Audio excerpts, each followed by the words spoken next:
Okay, welcome everybody to our communications orientation to Point Blue. My name is Lishka Arata, and I am communications manager here at Point Blue.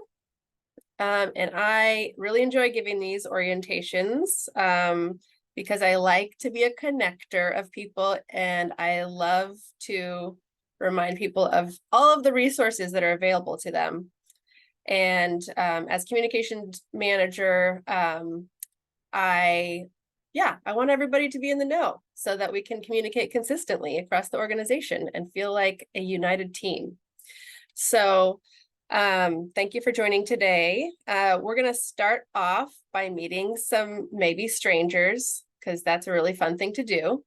So we'll go around and I'll have you introduce yourself with your name and your title. And let's see, maybe up to 3 words that describe some part of your motivation of working at Point Blue. Something that excites you or drives you about working at this organization. So name, title, and up to 3 words describing your motivation and your excitement about your role at Point Blue. Okay, I'll start. You already heard my name and my title, so I guess my 3 words would be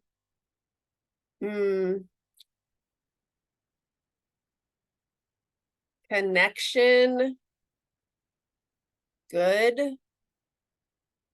and wildlife. Oh God, that's really restricting. I'm sorry. This is a good challenge though. And I'm going to pass it to one of the squares that I see. And then once you're done in your square, you can pass it to the next square. Okay, so I'm going to pass it to the square to this way, which is the Adeli room. So maybe Josh, you can start and then pass it in the room there. Hello from the Adeli room. Wah! My name's Josh. I use he, him pronouns. I'm the nursery manager here at Point Blue Conservation Sciences Strong program. And my 3 words are plants, plants, plants. Done. Yeah. Cool. Can everyone hear me okay? Cool. My name is MV. I use both he, him, and they, them pronouns. I'm the nursery technician here. 2nd day. But yeah, my 3 words that I would use of why I'm working here, why I applied here, is growing native plants. 3 words. Hello everyone, my name is Des. My pronouns are she, her, and it's my 3rd day here. I'm the new North Bay straw restoration technician, and my 3 words are birds, community, and plants. And then the box next to us is Alejandro Vasquez. All right, yeah, my name is Alejandro, he, him pronouns. I'm a summer intern here at the Palomar Field Station, here for 2 months. And my 3 words, I guess, curiosity, nature, and I like community, so I'll take community as well. Hi, I'm Jedi Casas. I'm also a summer intern here. And my 3 words, I guess, is birds, binos, and Merlin. Nice, and you can pass it to the next square. Sorry, Matt Keller.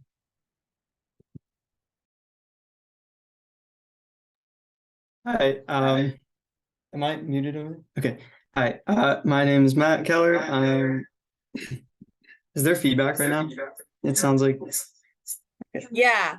Oh, you're in the same room. I think someone needs to turn their computer volume off. Yeah. Okay. I'll turn it off. Okay, thanks. Okay. Do I sound okay now? Oh, my computer. Yeah.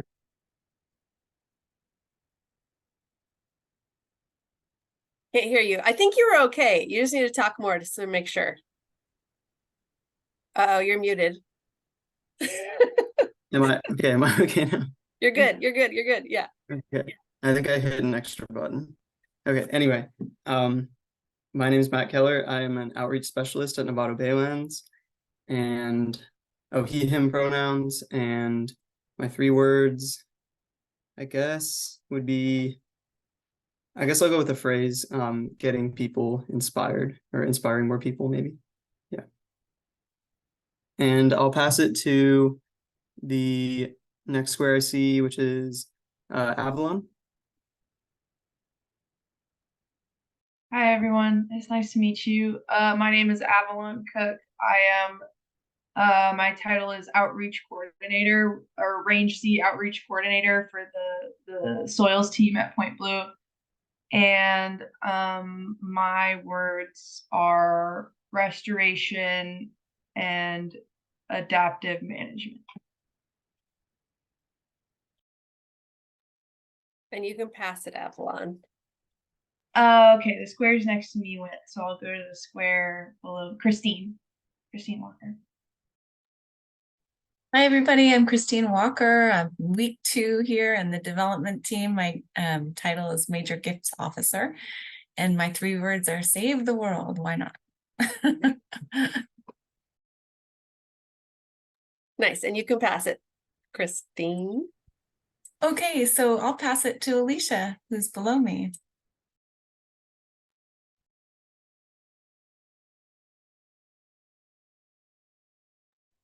Working out the tech. Oh, you're muted, Alicia. Oh, Oh, you're still muted. Oh, working it out. To talk to your computer now. Oh, all right. Sounds good. Hi, I'm Alicia. I'm the she, her pronouns. I am the project manager at the Novato Baylands, part of the straw team. 3 words: people, place, connection. Here you go. Could they hear me? It's just switching it to my screen when you talk. So. Oh, that's trippy, dude. Okay, Alicia, pass it to the next square. Andrew.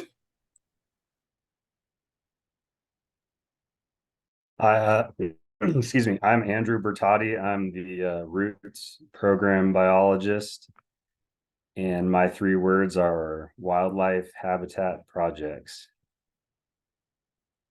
And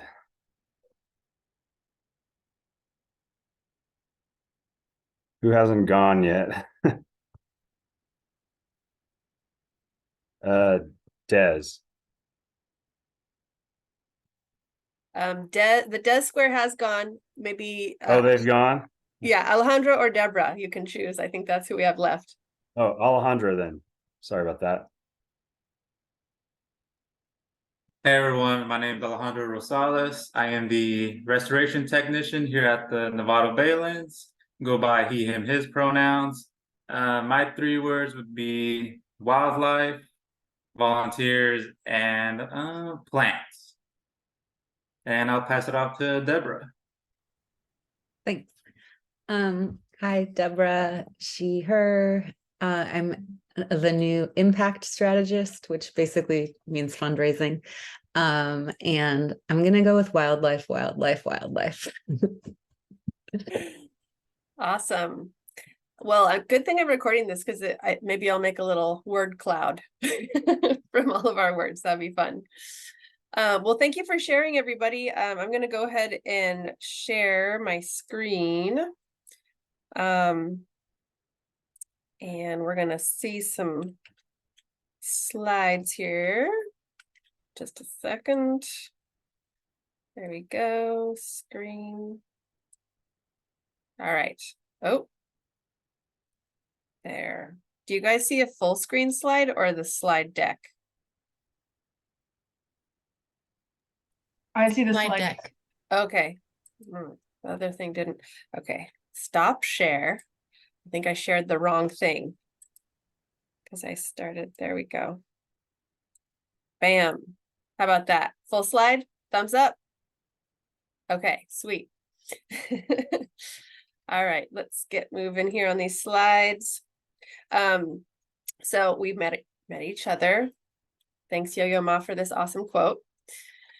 So these orientations are meant to make you all feel welcome, help you know the basics to communicate consistently and to know your resources. I sort of mentioned that earlier as we were starting off here. And I will encourage you to ask questions as we go along too. So you can just unmute yourself and ask a question during. I think that'll work just fine with this group.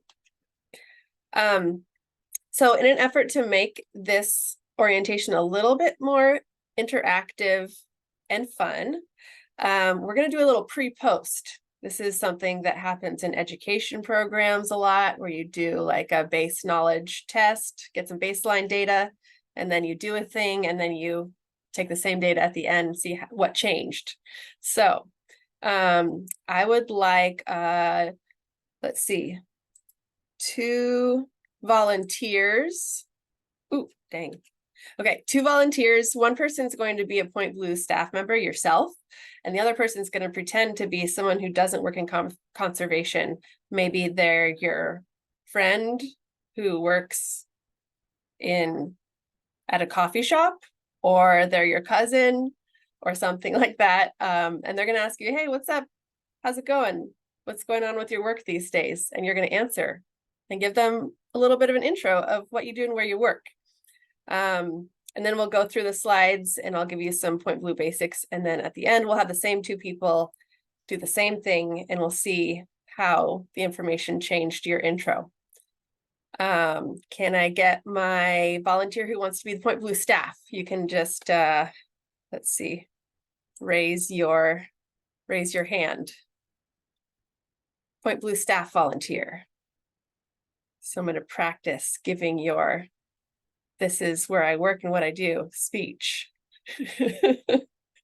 Spiel. Spiel's better. That's more informal. If everyone forgives me, I'll do this one. Awesome. Thanks, Christine. And who wants to be Christine's friend who doesn't work in conservation? I'll do it. Okay, Avalon, thank you. All right, you guys have the floor. Okay, how does it work? I'll just say, Christine, what do you do? I don't work in conservation. Oh, Avalon, I just got this great job at Point Blue Conservation Science. I am so excited about it. They do so much work, a lot of data collection, a lot of education, and they just make restoration so much more effective and, measure success so closely, and they can layer on, the work that they do with other organizations to expand their work in critical habitats with some endangered species. It's so cool. Please come by. That's so cool. Awesome. Good job. All right, we'll circle back to you in a few minutes here. Thanks for volunteering. Keep myself unmuted there. All right. Okay, so yeah, there's some pretty big problems that we're facing in the world right now, and one of those big problems is climate change. It does affect everybody, no matter what area you work in. And so how is Point Blue addressing this huge challenge of our time?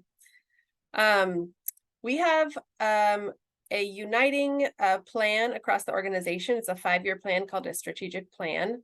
And we are actually in a transition time right now where we're working across the organization to come up with our next 5-year strategic plan and goal, but we're still working under our current one. And the uniting goal within the strategic plan is to increase the pace, scale, and impact of climate smart conservation. So doing more in more far-reaching places, and doing it at maybe a faster pace, but maybe more of more impactful pace. So that term climate smart conservation, what does that mean to you? How would you sort of explain that to somebody? I'm going to ask for another volunteer, a different volunteer. You can just unmute yourself.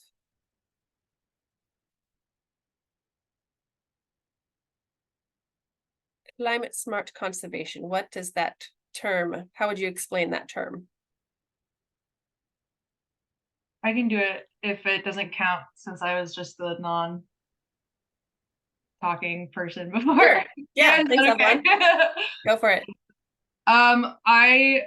The way I've come to understand it is that it's just conducting restoration through like the acknowledgement that climate change like is happening, and that we need to be prepared for a future with like hotter and drier conditions that can both like mitigate, like play a role in mitigating the effects of climate change and like adapting to it at the same time. Awesome. Great job. Yeah, you hit it on the nail. Restoration is a huge climate or conservation action. It can apply to other actions as well. And this is the kind of official definition that we kind of have on the books here: strategies and actions that specifically address climate change in concert with other environmental threats, while promoting nature-based solutions to benefit wildlife and people. And this kind of uniting kind of way of doing conservation is based on 6 principles in the way that we do it at Point Blue. And Avalon hit on several of those in her explanation of what that means. And that focusing on future conditions is key. So it's, you know, people have been doing conservation work for a long time, but in this time of climate change, we're experiencing more rapid change. So we kind of have to think about the future even more than we have in the past, because there's some threats that we're trying to slow down into the future. We also want to design our actions in an ecosystem context. So the effects of climate change are very far-reaching, they're very interconnected. And so when we design our conservation actions, we most of the time we want to be thinking about maybe a suite of species that we monitor, or a suite of plants or soil microbes, and measuring those instead of just one. Keystone species that represent the health of an ecosystem are still very important, and we still do focus on some keystone species like the spotted owl, snowy plover, species like that. But when we can, it's good to try to think of multiple components of an ecosystem or multiple species when we design conservation action and how we measure the impact of our action. Because we're experiencing such rapid change, being adaptive and flexible is also more important than it ever has been before.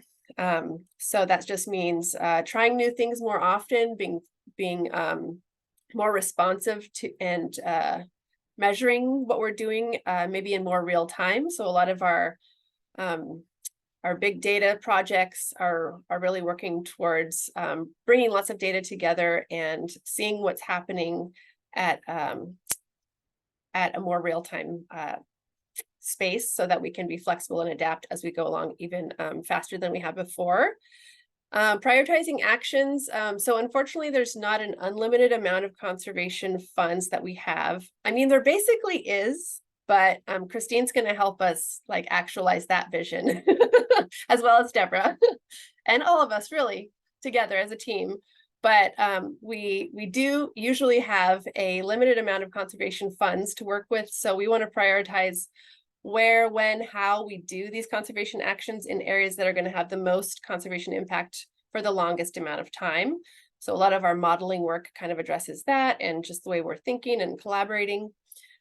And then speaking of collaborating, that is very important in this way of doing conservation, and in the context of climate change. We need to be thinking about inviting even more stakeholders to the table, and maybe stakeholders that haven't been at the table before. So that that partnership and collaboration across sectors is even more important than it has been in the past. And then this last one, practicing the 10% rule, is kind of the experimentation principle. So using 10% of your time to test and experiment now with new ways of approaching your challenges in your work. So this is sort of the core driving principle and theme across the organization and how we do our work. And the vision at Point Blue is that because of the work that we do today, we're going to see thriving ecosystems that support both people and wildlife for decades to come in all of the ecosystems, land, sea, insides of volcanoes, wherever. And this is one of our furthest reaching field sites. This is the raw sea of Antarctica. And some of our scientists study this ecosystem, the ice, the penguins, the water, the krill, things that are down there. So our work is having far-reaching impacts today. We want to continue to have that impact. So when you're talking to people about Point Blue, they often want to know some basics. Your mission, how many people work there, how long you've been around, how are you funded? So here's some of those facts that you can share with folks. So in terms of the size of the organization, we have somewhere around 200-ish staff on a yearly basis, including admin and seasonal staff and apprentices and volunteers. And a pretty large proportion of those folks are scientists doing work on the ground. So, and sometimes at the computer too. So around 160 folks of those, approximately 200 people are scientists doing work from Alaska to Peru, from the Sierra to the sea, and as far as Antarctica. And like we mentioned, we're working on nature-based solutions to climate change and other existing threats. And Point Blue's mission has remained pretty much the same since our founding, and that's to advance the conservation of birds, other wildlife, and ecosystems through science, partnerships, and outreach. We were founded in 1965, so we've been around for a while now, almost 60 years, so that's pretty impressive. And we were founded in the Point Reyes National Seashore as the Point Reyes Bird Observatory. So you may run into some folks in Marin or Sonoma counties, maybe San Francisco, that have been around the area for a long time, and they might know that name, the Point Reyes Bird Observatory. So that's we've had a few name changes over the years, so that's a good thing to be aware of in terms of connecting with the organization. We changed our name a couple times to reflect the scope of the work that we do, both geographically and thematically. Several years into our organization, we started to expand beyond the Point Reyes area and beyond studying only birds. And so we changed our name to PRBO Conservation Science, and a lot of folks within the conservation world are still familiar with that name, PRBO, or PRBO Conservation Science. And probably in about 2012, I should know the exact year, but 2012 or 2013, we changed our name to Point Blue Conservation Science to really focus in on our dedication to addressing climate change. And the name Point Blue Conservation Science, like why did they choose that name? The reasoning behind it is sort of a nod to our founding name, the Point Reyes Bird Observatory. And then the blue part comes from the blue marble. So when we see the Earth from space, it kind of looks like a blue marble. You've heard that term before from, I think, astronauts or just kind of when we're thinking about the precious planet that we have. It's this one blue marble in space. And so we're pointing and guiding towards a healthy blue planet for into the future for wildlife and people. So those were sort of like the metaphoric background to the Point Blue Conservation Science name. Now you know. And if you run into somebody who's confused about our name or who we are, you have the information to share. And so a lot of people want to know, well, how do you get your funding? And so this is a breakdown of our last budget year. So our annual budget is around 16 million. And so that's kind of like a good medium-sized nonprofit when you compare it to other conservation nonprofits. And you can see how the funding's broken down in this little donut over here. So about half of our funding comes in from contracts with government agencies, and the other half is composed of individual donors, and then grants from foundations and corporations. I don't believe we have too many corporate grants, but probably a couple sprinkled in there. Those are mostly foundation grants. And then we also have some investments in other income. You can see that 3/4 of our budget is spent on programs, and then we also spend money on administrative and fundraising. And we're always trying to increase that orange piece of the donut because it equals unrestricted funds usually. I guess not always. Some individuals want to restrict their funds to a certain program, but we're working to increase the number of unrestricted individual gifts, because that can actually help us increase capacity at the organization. So it helps us advance our operational support, which is really important when you're a growing organization like we are. Avalon, question. Hi, thank you. Can you explain the difference between contracts and foundation and corporate grants? Yeah, I can do a basic job of it. Yeah. Sure. So a foundation grant is, well, the contracts are basically government agencies. Right, so that'd be like an NSF grant or like a USDA grant or something. Exactly. Okay. Yep. Yeah. Yep. And the foundation grants are kind of like, yeah, private foundations. And oh, got it. Okay. Yeah. That makes sense. Yeah, like Marin Community Foundation is one of our funders, or has been in the past. Yeah. Got it. Yeah.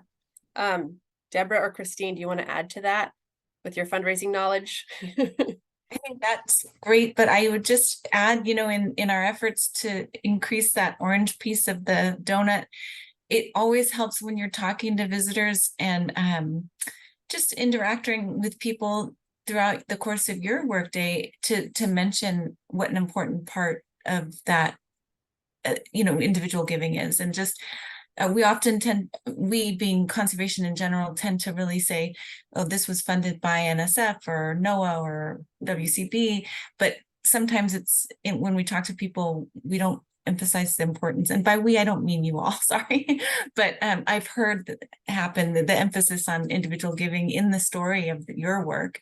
You know, it'd be neat to think about a way to emphasize how it's helped move your work forward personally. Thanks, Christine. Yeah, that's very helpful. Yeah, thanks for asking questions. Please continue to as we go along. Feel free to interrupt or add to. All right, so those are some basics of the organization: the mission, the vision, the strategic goal, how we're funded. So those are important pieces of information. And I will share this slide deck with you so you have that as reference. And you know, you're not going to remember all this stuff. It's just, you know, through practice and use, you'll see how these things will become useful to you. But then there's another piece of communicating the work is we do a lot at the organization. So probably when you meet somebody at a party, a conference, out in the world, taking a walk or something like that, you're really not going to be able to share what the whole organization does on the ground, because we do so much these days. It's crazy. It's awesome. It's a good communication challenge to have. So I'm just going to give you sort of some frames that you can think about in terms of sharing what the organization does. And my advice is to come from kind of like what you're excited about first and what you do in the role that you do, and then maybe kind of adding on something that you're excited about that's outside of your work within the organization. And in that way, you won't bore the person that you're talking to, I think. Because a laundry list is never a fun thing to listen to when you ask, where do you work or what do you do? So just pick a couple things that you're excited about. But here are some frames to think about, like, oh, how do you talk about the work at Point Blue? So one approach is to think about those 3 pillars of our mission and how we get our work done. And that's through science, partnerships, and outreach. And you can really go deep in any of these areas, or you can kind of like lightly touch on each of them. So these 3 sort of pillars really interweave to make our work happen. So science is something that does make us somewhat unique. So we are doing a ton of science on the ground. You can see our Antarctic program leader and our Antarctic and tidal marsh biologists here, Annie Schmidt and Megan Elrod. They're putting a tag on an Adelie penguin in Antarctica as part of a long-term study to track the changes in this population and to track changes in this far-reaching part of the world. Connect that with what's happening with climate change and other threats. So talking about the kinds of science that we're doing on the ground can be pretty exciting. Also partnerships. So basically nothing we do is siloed or we're not doing anything by ourselves. Everything we do is in partnership with another organization or individual or agency. So talking about the power of partnerships in the work. So you know, if you're in the STRAW program, you can talk about partnerships with students and teachers, with landowners, with RCDs. So the power of how that makes the work happen and how cool that is and how it elevates the work.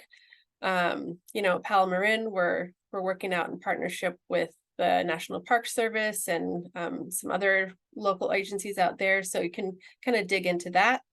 And then the third area, outreach.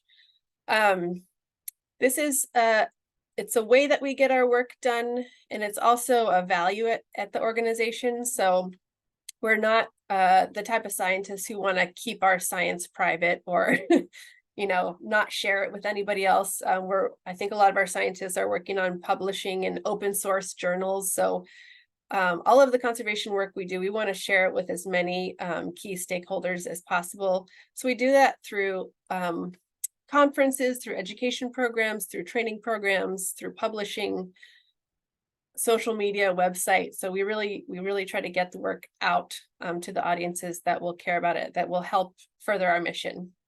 So you can dig into those 3 areas with explaining what we do.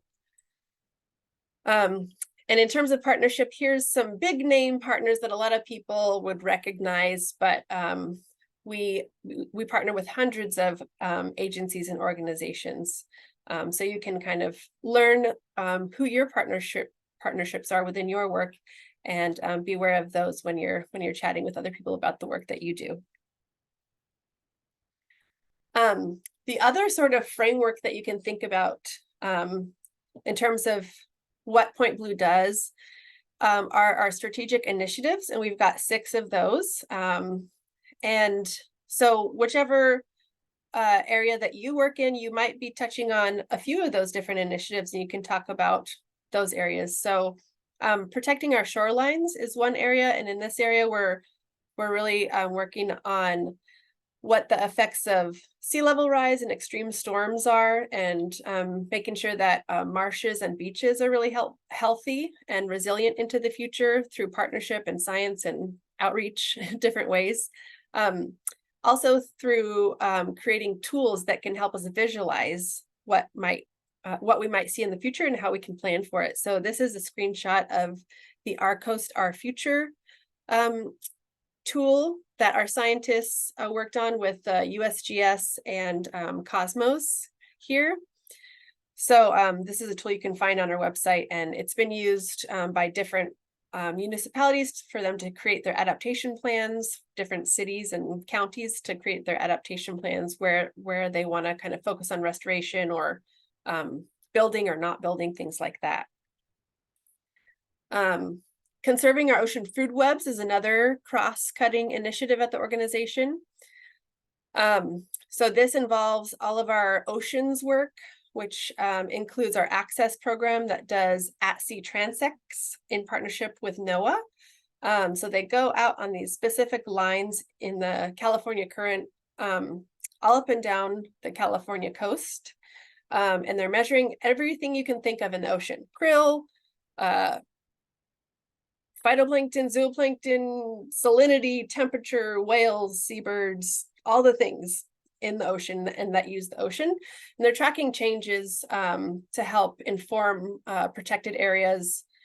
And there's also work to help protect endangered whales with fishing and shipping industries as well.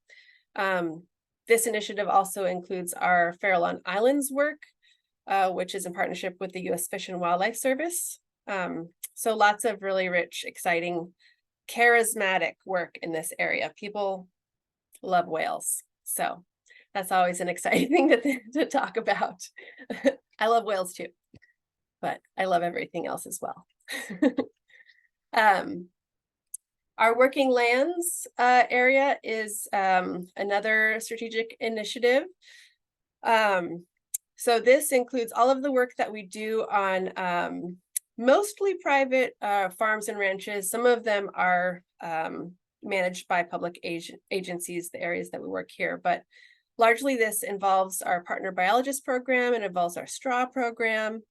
And folks are building relationships with private landowners, and they're also working closely with government agencies like the Natural Resources Conservation Service to help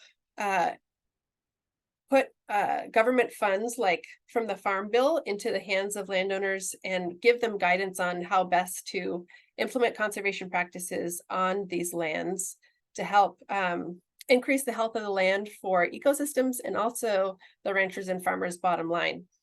So this is really important because privately owned land is a significant portion of viable wildlife habitat and areas that can help address climate change with carbon sequestration and healthy air and clean water. So that's another great area to dig into. A lot of your work touches on. And then climate smart restoration is another cross-cutting theme. So a lot of the work at the organization incorporates restoration these days. So we're working in the Central Valley, in agricultural areas, in rice fields along rivers. We're working in the Sierras to restore meadows. We're working on private farms and ranches, and we're involving communities in lots of different ways. So the straw program, we just had our 30th anniversary celebration of the straw program last night, and lots of folks gathered to celebrate the ways that program is run, which kind of represents a really impactful model of doing restoration, which involves school-aged students and lots of other partners. Lots of cool stuff to dig into here in terms of how it's addressing climate change too. So can talk about our soils work and how we're measuring the impact of carbon sequestration with different practices in the soil. Can talk about a climate smart planting palette. That's pretty exciting. How we kind of decide and design what plants to plant in terms of thinking about resiliency for the future. So lots of great stuff to dig into here.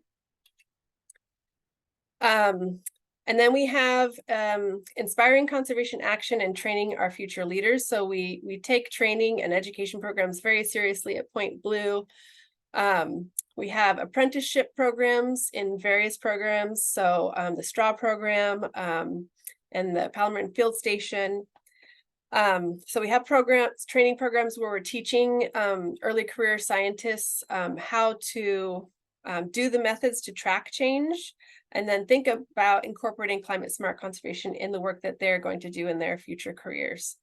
We also get a lot of inspiration from the folks that come through our training programs, new ideas and fresh perspectives on the work that we do. So this is a really exciting area to talk about.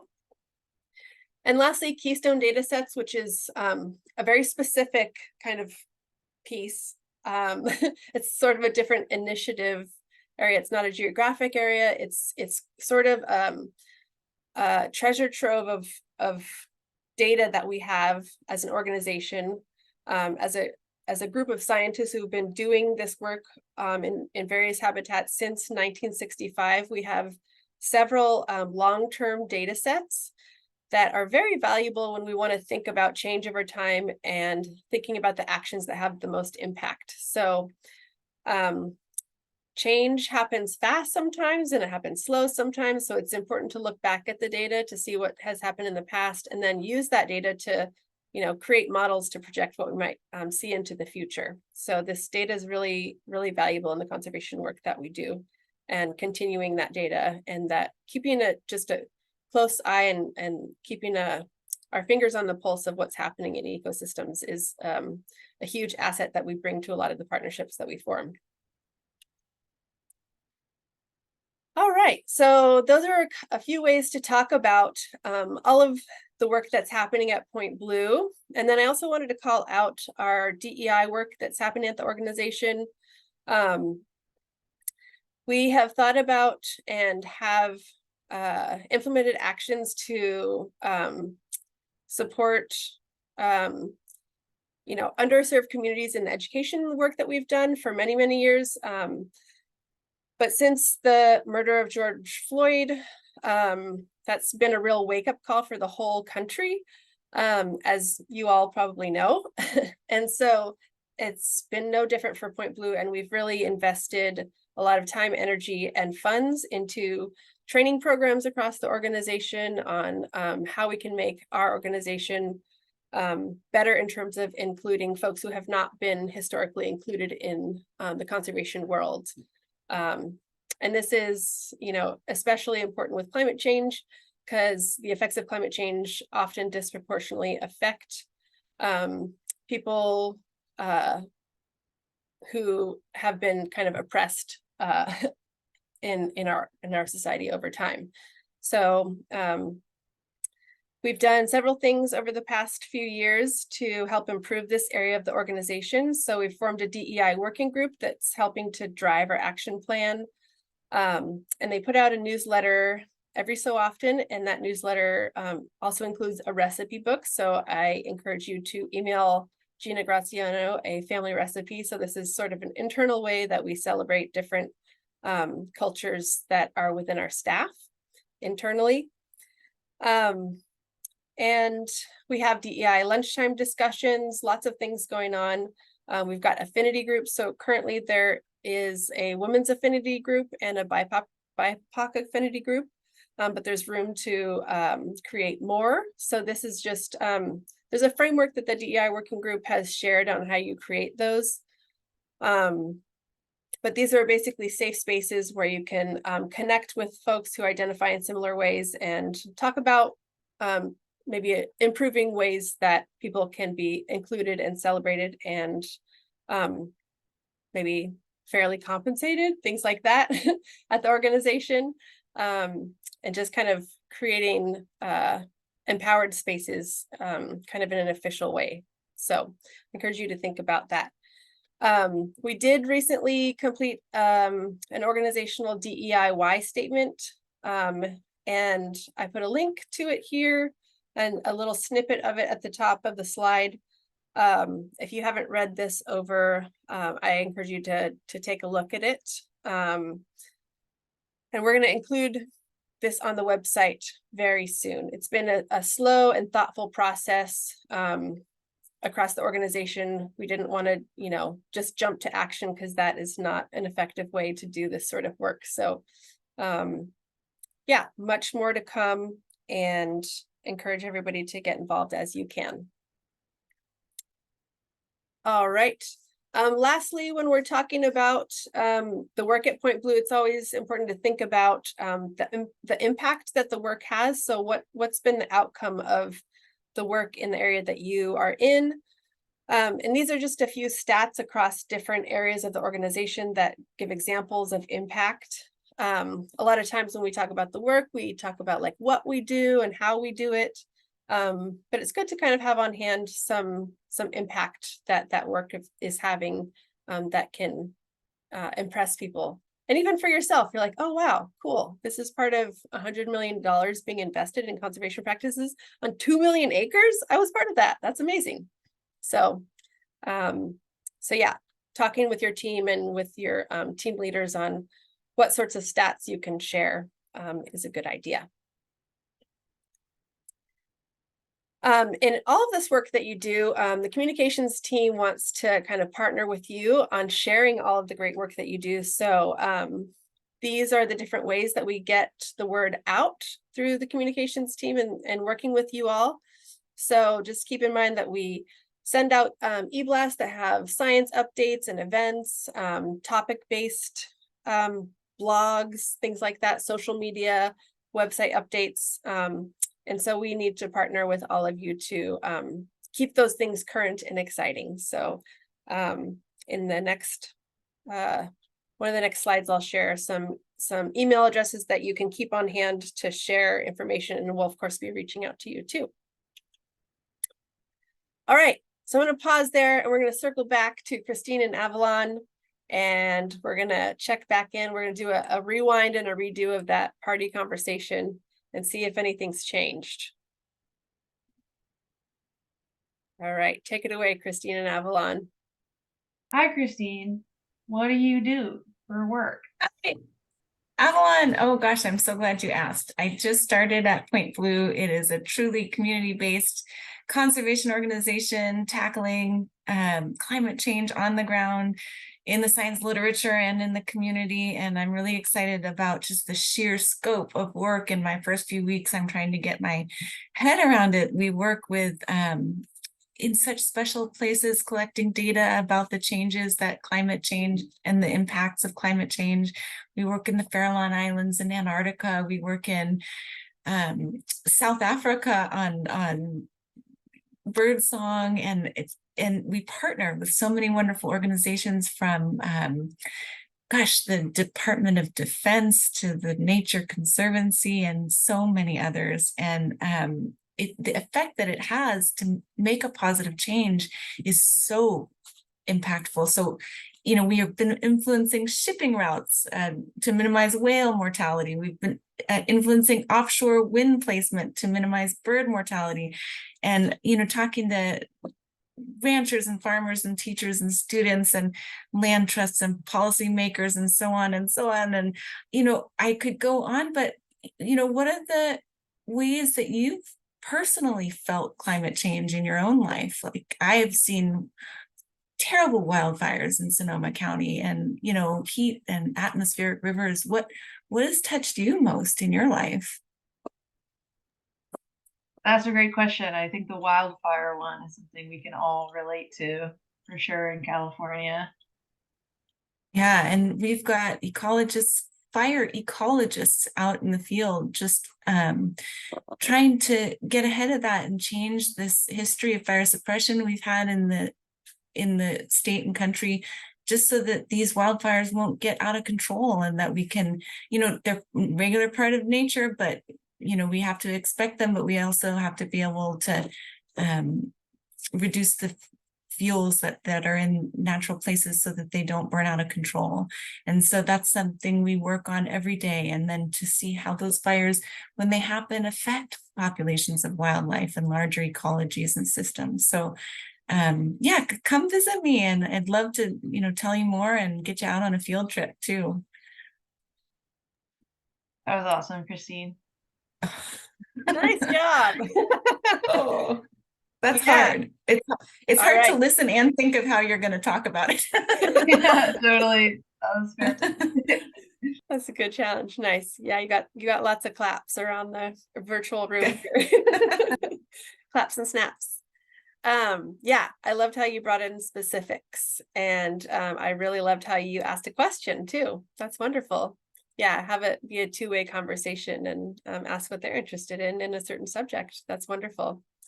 Great modeling. Good job, Christine. All right. So let's move on here. So we have gone through sort of the Point Blue basics that you can use for your kind of what Point Blue does. And now I'm going to move on to some of the resources that are available to you as you go on in the work in Point Blue to stay connected and to have fun and to stay informed. So again, feel free to ask questions as we go along. So people are a very important resource for you as you go along in your work at Point Blue. And this is the communications team. We want to stay real connected to all of you. We are a small team and we do the best that we can to get all of the words out that we need to get out. So Zach is our communications director. I'm communications manager. And then we have Stacy actually Manzer. She works part-time as our donor communications manager. She puts out our quarterly newsletter and she works on our annual report. So you can kind of see the different areas that we focus on and that you can come to us for here. And when you want to reach out to us to ask a question or provide us an update of what you're doing in your work, you can use comms@pointblue.org. And if it's specifically for social media, you can email socials@pointblue.org. And I really welcome you to do that. I try to reach out as well, but these are always open doors for you all. And just as an FYI, these are sort of the three major buckets that the comms team addresses in our work. So we manage Point Blue's brand, how we look in the world. So our messaging, our color palette, our font. So I work sort of like as the brand police often, or the brand supporter. So we have a communications hub, which I'll show in just a second, so that the brand guidelines are available to everybody. So that consistent look and feel just helps people recognize an organization, right? And then programmatic support, we support the programs across the organization with talking points, preparing for media interviews, 2-pagers, things like that. So we try to support you in the different ways that you need communication support. And then we support our fundraising team to create impactful products to communicate with our donors, individual foundations, agencies. Some other folks who work closely with the communications team are Melissa Pitkin and Kate Schroeder. Melissa just recently changed her position from Education Outreach Group Director to Chief of Staff. So it remains to be seen how her interfacing with comms team will change, but she's still a great resource at the organization and maybe will be even a greater one in this role. Hard to imagine. But she's got real depth of knowledge of the organization, good mind for strategy, communications, teaching, best practices, and she's highly involved with our DEI work. And then Kate Schroeder helps, she manages our fundraising team. So she's great for questions around development, fundraising activities and strategy. And then we have a whole team page on the website. So I encourage you to pop over there and just explore who your coworkers are and reach out to them if you have questions or curiosities about what they're doing, or if you want to connect with them or collaborate with them. So yeah, take advantage of the people that you work with as well in terms of resources. Like I mentioned, we have a Point Blue Communications Hub, and you can find that hub at pointblue.org/comms hub. And you can find all sorts of great resources there, and feel free to reach out to me if something is not working, or if something's missing, or if something's out of date, and I'll help keep this up to date for all of you as a central resource. I just wanted to point out a few what I'm calling cultural resources. So different kind of places and resources that help support a thriving culture at Point Blue. So one of them is the Palomar Field Station. And I just really encourage you to go out and visit that spot if you haven't already. It's basically the founding location of the organization. There was one spot right before we were at the Palomar Field Station in the seashore, but this is kind of like the birthplace of the organization. And it's really fun to go into the library and take one of the journals off the shelf. So the scientists there have been keeping a daily journal since 1965, and they're bound on the shelves there. So you can look back to see what the weather was, what birds were caught, and some silly notes that scientists have written down in the daily journal there. But yeah, that's a powerful spot for the organization. We also have kind of this central resource of practices called high performance teaming. And it's currently actually being updated with a DEI lens. So if you haven't heard of what this is, talk to your teammates and your supervisors and ask where that resource is. It's a deck of of practices to help you build trust and address conflict and complete projects with teammates in effective ways and inclusive ways. So that's a really great resource at the organization. And then, as I mentioned earlier, our DEI newsletters helps us all keep up to date on resources that are available to us, yummy recipes, and other DEI updates. And then last but not least, a few last ways to stay connected and have fun. On Wednesdays or Thursdays, we try to play soccer near the Petaluma headquarters. Unsanctioned soccer because it can't be official Point Blue because there's too much liability, but that's okay, we understand. So if you are interested in being part of the WhatsApp group where we try to get games together after work on Wednesday or Thursday at a nearby park, you can reach out to me and I can add you to the WhatsApp group.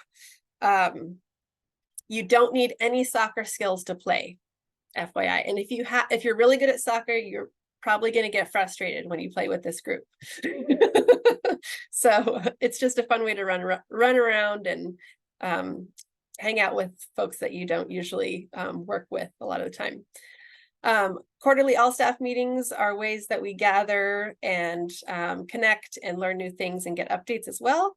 Sometimes there are virtual or in-person gatherings. Our CEO tries to have a CEO corner where he'll invite staff to come to a local restaurant brewery that I'm forgetting. Brewster's is usually where we gather in Petaluma. So keep your eye out on emails for that. Like I said, reach out to your colleagues and definitely feel free to visit folks out in the field. We're all throughout the state doing really cool stuff and beyond. So reach out to folks and see how you can get out into the field with them and see what they're doing on the ground. Learn a little bit about the work that's going on outside of your own circles. And then you can follow Point Blue's social channels and keep an eye on our homepage and website for different things that are going on. So with that, I will wrap it up and I will say thank you again for your time, and I will open the floor for any feedback you have too. I love to hear what was useful, what felt like it was missing, how it could be more engaging. So I can take any sorts of suggestions now, or if you feel like, if you think of something later on, feel free to email me. So thank you guys very much. Thank you, Lishka. Thank you so much. And I just wanted to say, I noticed as I was cruising around, you have a great PowerPoint template for presentations. And I just, in past organizations, have hoped for such a thing. So bravo. Thank you. Oh, yay. Yeah. Yeah, we got some good templates that are standing up to the test of time here from a rebranding that we did quite a while ago. So thank you for noticing that. I'm glad you like it. Yeah, I discovered the whole comms hub like a couple months ago when I started working on stuff for Range C, and it's like there's a lot of good stuff. It's like you can get all the logos and everything like that. So just so everyone knows, that's a really good resource. Thanks, Avalon. I have a quick question. Yeah. Is there any like official mechanism for hooking people up with like staff swag? Like I've found sometimes it can be helpful when you're in the field to have Point Blue like branded jacket or vest or whatever. I don't know if there's like a mechanism for making that happen. Do you have any information on that? Yeah. Kate Schroeder is the person who manages our merch these days. Yeah. Okay, I can email her. Yeah. Yeah, let's get you hooked up. I mean, you Okay. could. I have one thing, but I don't know. I don't know if there's like how it works, but I kind of want one of the vests. They're really cool. Yeah. Well, the only precious vest is the Patagonia one. You only get that one after 20 years, but there's other vests. Okay. There's like a fleece vest and stuff like that. Yeah. Yeah, totally. Yeah. Usually you'll get like one like free piece of swag when you first Yeah. start. So if you That's haven't gotten that, talk to your supervisor and Uh-huh. ask them to give you your free piece of swag. Yeah. And then beyond that, there's an employee price for the Okay. merch. Got it. But you might be able to charge it to your program too. So check Okay. with your budget That's manager good to on know. that. Yeah. Thank you. Good question. Yeah. Branded stuff's good out in the field. Gotta Yeah, it really helps because sometimes people like are confused about who you are and why you're there and why you're on their ranch or whatever. So yeah. yeah. Yeah. Cool. Any other questions or comments, feedback about this orientation or anything else?